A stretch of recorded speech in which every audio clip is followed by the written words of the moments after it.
Alrighty, so we're going to continue with our class, our second class, which is encounter with ourselves. So when we go into solitude, we have to face the first enemy, or what we could experience subjectively as an enemy, which is ourselves. We have to be alone with ourselves. Now, when we go into solitude, and we are alone, and so we say, okay, I'm going to have a time with God, whether in silence, in scripture, in prayer, or just being like contemplating God and all of that.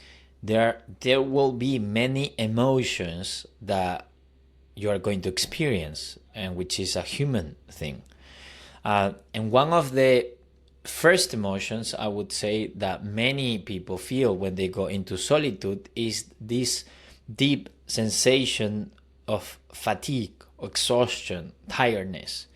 And so many times when I slow down, whether because it's holidays or the day of rest for me, or I try to have a slower week because I have been traveling so much and I want to have more time in solitude, the first thing that I feel is, oh man, I really want to take a nap.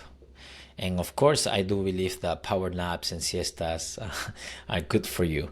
But sometimes it can be even more alarming, the experience of exhaustion or fatigue, right? And so I always like using this framework of good tired, unhealthy tired, and dangerous tired, right? And so you have the good tired, which of course is a sign of maturity. You have a full day, you are going to school, to uni, to work, you are in Bible studies, you are serving the poor, you are doing different things depending on the day, or you have little kids like I do, and then you hit the pillow at 11 p.m. and you are like, oh my goodness, I'm exhausted. And this is typically my feeling every day.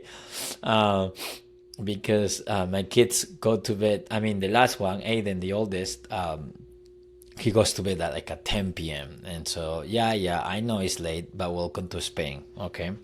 And so that's basically a good tired. I'm like, wow, I'm done. Like, I'm so tired with like from the day, but I'm still grateful. I'm still grateful. I'm still content. I'm still full of gratitude because of how I was able to be with my kids or to do meaningful work and to be there for my wife or for my people, for my family or for the church or for this Bible study. And so that's a good thing, Sometimes we can feel like our life or there's something wrong in our life because we finished the day tired, but that's just part of life. If you're doing anything with your life, that's a good sign, doing good things. And then you have unhealthy tire, which I would say that here you are like running out of gas, and maybe it was a very intense week. Maybe you did not sleep well, maybe your children were sick, or maybe you were studying for a final exam, or you had this deadline from work that you have to push and maybe work extra hours in the weekend and or overnight, I don't know.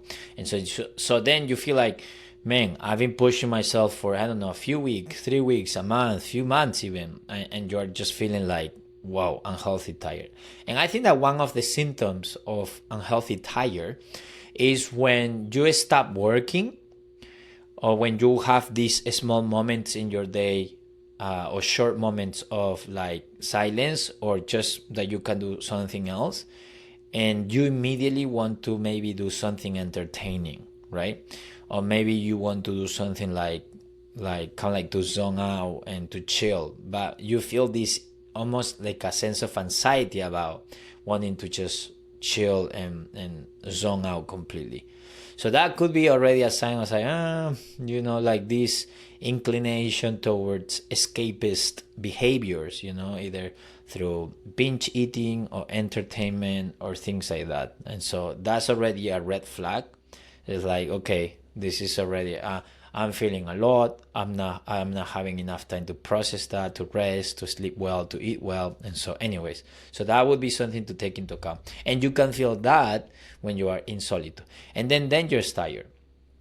And dangerous tired is basically when you stop and then you just feel numb, and you realize, man, I'm taking this day of rest, as Carlos suggested, as part of the practice, and then it's like I'm hating it. Why did I even stop? And so this is a sign of like that something structurally needs to change in the way you're living your life. Maybe downsizing, maybe living with more simplicity, maybe saying no to some commitments as you say yes because it was too much. But again, I would say, let's be clear here. We're not necessarily saying of not doing good things, but many times our hobbies are the ones that occupy most of our time, or maybe like things that do not have a place, like watching Netflix or like wasting time. And so we also have to take a look at those things. And so that is something to take into account. So good tired, unhealthy tired, dangerous tired. So into solitude, you might feel a sense of unhealthy tired or dangerous tired. You just feel numb, tired, and you just want to sleep all day. So that's a sign. And that could feel like, man, I wanted to feel God, and I'm just feeling exhausted and not feeling much. So that could be, and it's totally normal in the sense of like, that happens. Number two, another thing that you can feel when you go into solitude is fears. You may be expecting peace and tranquility, but you just feel afraid or anxious, and many things that you've been, ignoring or distracting yourself from, then they arise to the surface, and then you have to face these fears and anxieties that you have about whatever. Then number three, another thing that you may experience is sadness. And this is very, very intense, because that's what happens to me often also. I go into solitude and I think of that broken relationship, or this friend that is no longer a friend, or a longing that has not been realized, or things that I cannot change about myself or other people, loved ones who are no longer with us, friends or relatives who are lost and they don't have God. And so there are many things that can make us sad. And that is part of life. Even the most joyful moments that we may have, or happy moments, there is still like elements of sadness for whatever reason. And so, but maybe in solitude you feel that even more. And number four, another thing that could happen into solitude is anger. You might be replaying in your head different scenarios with different people that you feel angry towards, or even sometimes we might experience anger with God for his apparent indifference to our desires and wounds and things that we don't see happening. And so this anger, or this feeling of anger, could be there in solitude, and we need to address it. We need to meet God in our anger. And then another common feeling, the fifth type of emotion that we can feel, is a sense of shame. Awareness of who we are without.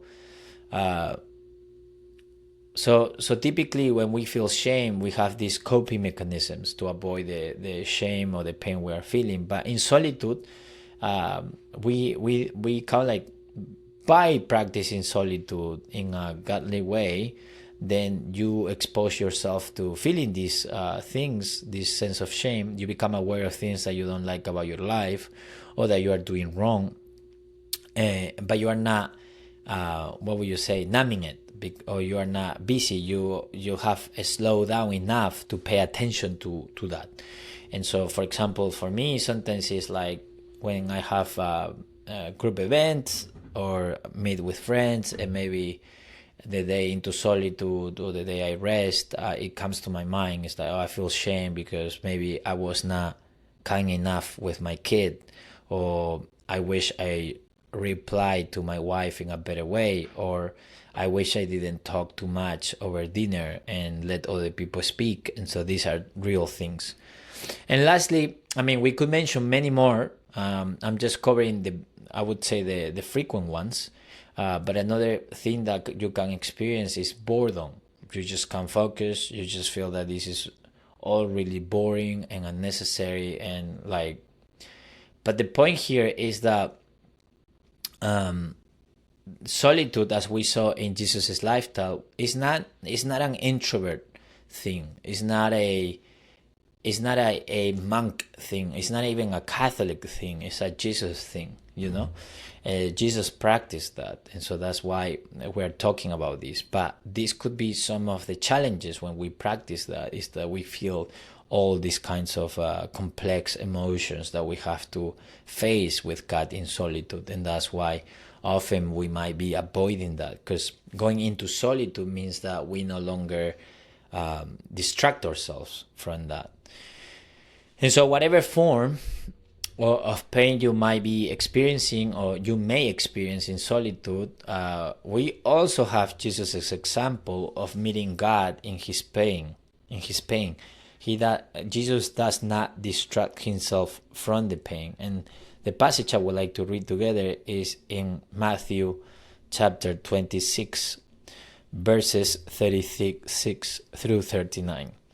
So I repeat, the Gospel of Matthew chapter 26, verses 36 through 39. And so I'm going to read it. And of course, this is such a famous passage. Then Jesus went with his disciples to a place called Gethsemane, and he said to them, "Sit here while I go over there and pray." He took Peter and the 2 sons of Zebedee along with him, and he began to be sorrowful and troubled. Then he said to them, "My soul is overwhelmed with sorrow to the point of death. Stay here and keep watch with me. Going a little farther, he fell with his face to the ground and prayed, "My Father, if it is possible, may this cup be taken from me, yet not as I will, but as you will." And then he returned to his disciples and found them sleeping. "Couldn't you men keep watch with me for 1 hour?" he asked Peter. "Watch and pray so that you will not fall into temptation. The spirit is willing, but the flesh is weak." He went away a second time and prayed, "My Father, if it is not possible for this cup to be taken away unless I drink it, may your will be done." When he came back, he again found them sleeping because their eyes were heavy. So he left them and went away once more and prayed the third time, saying the same thing. Then he returned to the disciples and said to them, "Are you still sleeping and resting? Look, the hour has come, and the Son of Man is delivered into the hands of sinners. Rise, let us go. Here comes my betrayer." Now, and this, the practice I would like to suggest based on this. So we have here, then you go into solitude and you experience a form of troubling emotion, that I mentioned before, the different possibilities or more.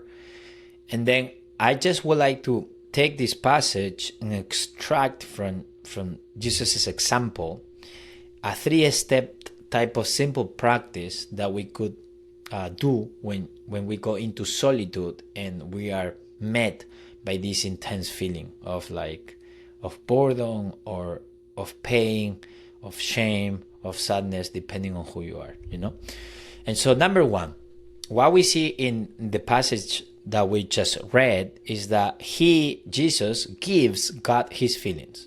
So he just goes to the Father the way he feels, and raw, no filter, He really goes to his Father the way he's feeling, bare before God in lament.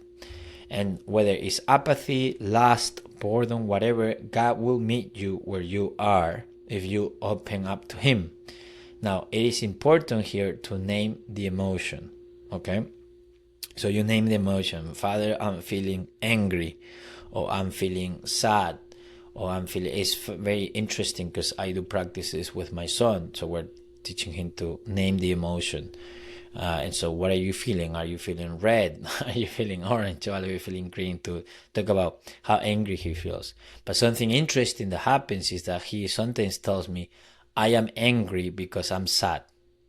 And so, whoa.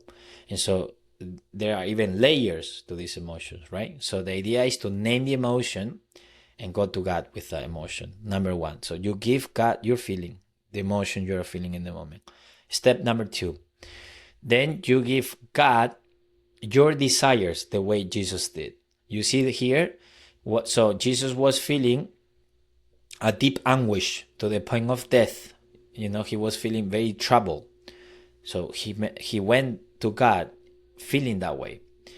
And then he gave God his desire. How do we know that? Because he says, may this cup be taken from me if it's possible, right? And so what is the cup? Well, theologians, the consensus is that it was talking about the separation, the cross and the separation from God the Father, in terms of like carrying the humanity, the sin of humanity, basically. And so the idea here is that the cup here is a metaphor for his coming suffering on the cross. And so basically what Jesus was saying to the Father is, please, Father, I don't want to go again. Like I don't want to go, and I don't want to suffer. And so what we see here again is no filter. He's just offering his desires to God. And many times something that is very important to take into account is that our desires drive our feelings. For example, we feel happy when we get what we want, and we feel sad when we don't. We feel anxious when we fear losing what we want or not getting it at all.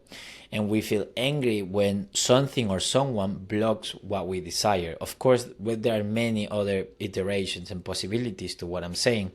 But the point here is that typically our desires are at the center of some form of feeling. We desire company, but we don't have it, and so we feel sad or something like that. And so the idea is to not only name the emotion and go to God feeling that way, but also name the desire of what we want or what we don't want to happen. And just be honest with God. But lastly, number 3, what we see in Jesus is that he gives God his trust. Yet not as I will, but as you will. So Jesus comes to a place of surrender. Jesus comes to the place of surrender.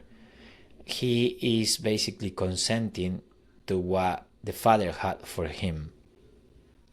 And we need to stop engineering life to fit what we want all the time, our own agendas.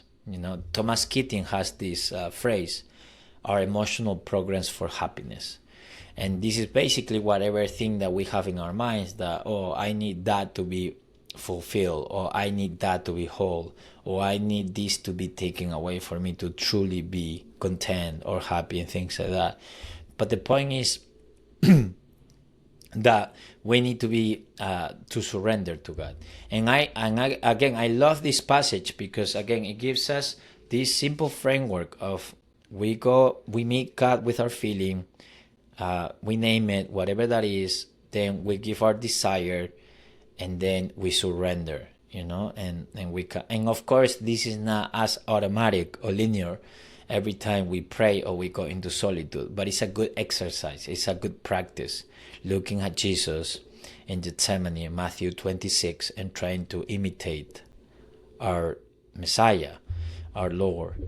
And so that would be basically the second class on the enemies in solitude. Enemy number 1 is ourselves, or these feelings and these things that we feel when we go into solitude. So that would be lesson number 2. And then I'm going to the next one is about